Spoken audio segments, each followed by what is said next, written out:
Have you ever felt like you don't fit in? Like maybe there's a certain group of friends at school and you really wanted to hang out with them, but they don't really want you to, and you can just kind of feel that. Has that ever happened to you? It hurts. It hurts a lot when people think certain things about you. They might not even be true, but they kind of won't let you be friends with them. And that's a really hard place to be. Now, there's a story in the Bible that's sort of like this, sort of about that. And it's about a woman who is only described in the Bible as a sinner. Now, we don't know what she's done.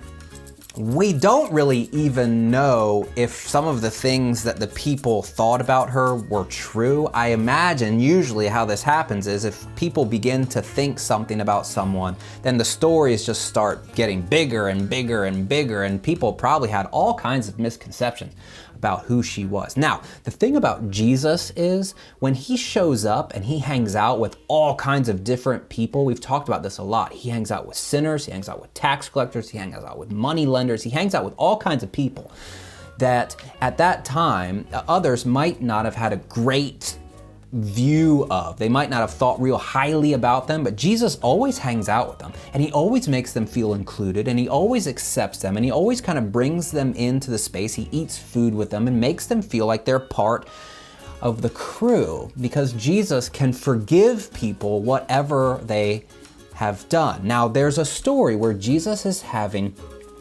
dinner with a Pharisee. This is kind of like the story we talked about last week. This Pharisee, remember, he's a religious elite. People looked up to him as a leader. They looked up to him as a teacher. They thought that this Pharisee could tell them how to follow God as God wants to be followed. And Jesus is hanging out with this Pharisee for a dinner party. Now, here's a couple things about dinner parties we didn't talk about last week.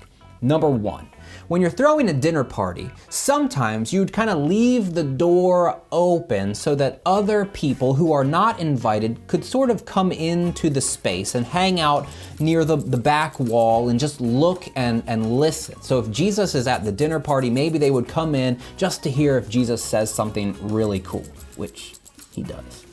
So they want to be near the guest and they want to be in the space. And some people have even said that if there's some leftover food, then maybe the host would give them some food. Okay, so people are coming into the space. The other thing we need to know about dinner parties at this time, remember, 2,000 years ago, across the Atlantic Ocean, way far away from where we are, different culture, how they ate was interesting. Now, when we eat, we sit up straight, keep our elbows off the table, and we have a plate and we have a fork and a knife, and we're kind of cutting our meat and we're dipping it into our honey mustard sauce and we are eating it and we're being very polite and proper, and our glass is here and our napkin is in our lap, and we have all sorts of rules, right?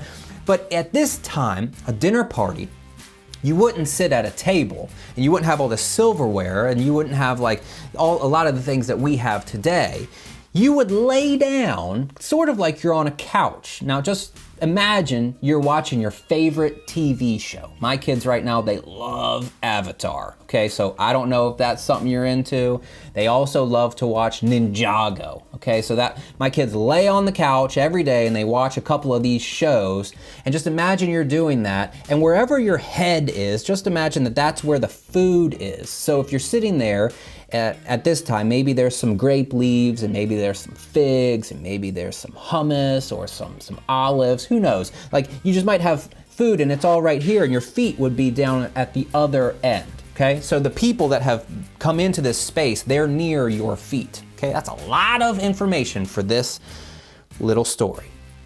As this is happening, there's a woman who comes in to this room. She's known by everyone as a sinner. Remember, we don't know what she's done. We don't know what they think. We don't know why they think it, but we know that she probably feels that there's some distance between her and them. But she comes into the room and she's crying. And she's not crying like this, like sniffly and little single tears. She's not crying like that at all. Like when your brother gets hit in the face with a pillow and he's just kind of whimpering. It's not that. It's not that at all. She comes in and she's like sobbing ugly crying, as your parents might say. She's got tears falling all over her face. In fact, the people that wrote this story in the Bible, the word that they used to talk about her crying is the same word that they use sometimes for rain showers. So like when it's raining really hard, they say that that's happening out of this woman's face, right? Just tears everywhere. And she comes up to Jesus's feet and she's crying all over the place. She's getting tears all over his feet and she lets her hair down, which is weird in this time. It's not something that people did, but she starts wiping his feet with her hair and drying off her tears. And she also takes this jar. It's called an alabaster jar and it's filled with really expensive perfume. And we're not talking like perfume. We're not doing that. This is like oily, lotiony, like this is intense stuff. And she breaks the jar and she puts it all over Jesus's feet and she's kissing his feet. And this woman loves Jesus a lot because she knows that this gap has been completely diminished. She is accepted. She is included. She is forgiven. And she is thankful.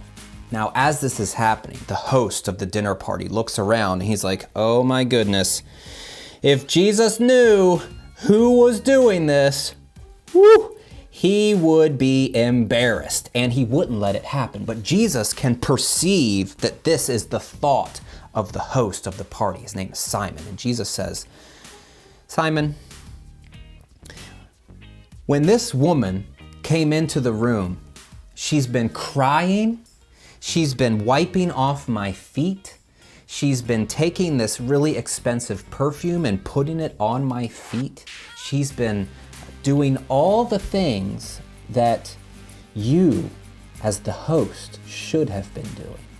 Now, when people come over to your house, do you notice that your parents might act a little bit differently than when people aren't in your house?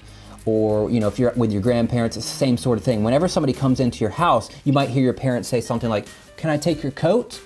Or would you like a glass of water? Or feel free to take your shoes off and put your feet up, like our house is your house. Any of those sorts of things that your parents say, that's because your parents are trying to be hospitable. They're trying to make the guest feel comfortable. And way back then, 2,000 years ago, in Simon's house, there was also things that Simon could have been doing to make Jesus feel at home. But Simon didn't do any of them. One of the big things was because you wore sandals, your feet were dirty, like they didn't have paved roads or sidewalks. You kind of come in like you've been playing outside all day with no shoes on and your feet, they're filthy.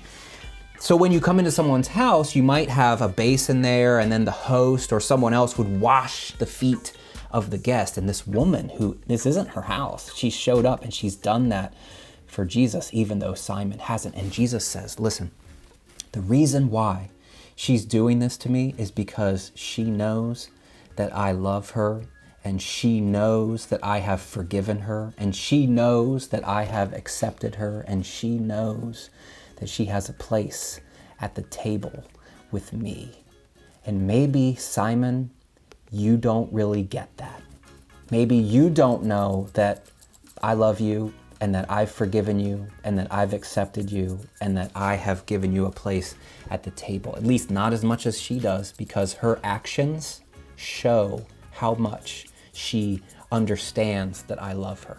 The things that she does reflect how much I love her and how much she loves me. And what Jesus seems to be saying is,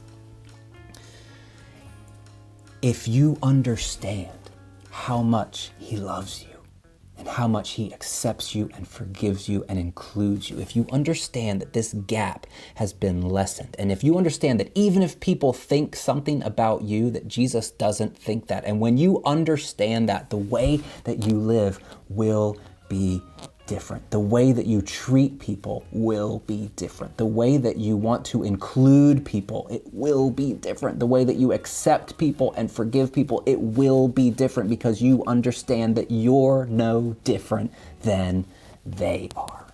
And in the eyes of Jesus, we are all loved.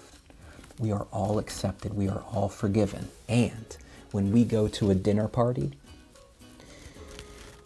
we should be able to see that. So when you're hanging out with your friends, include, accept, forgive quickly, love them because you know that Jesus has loved you.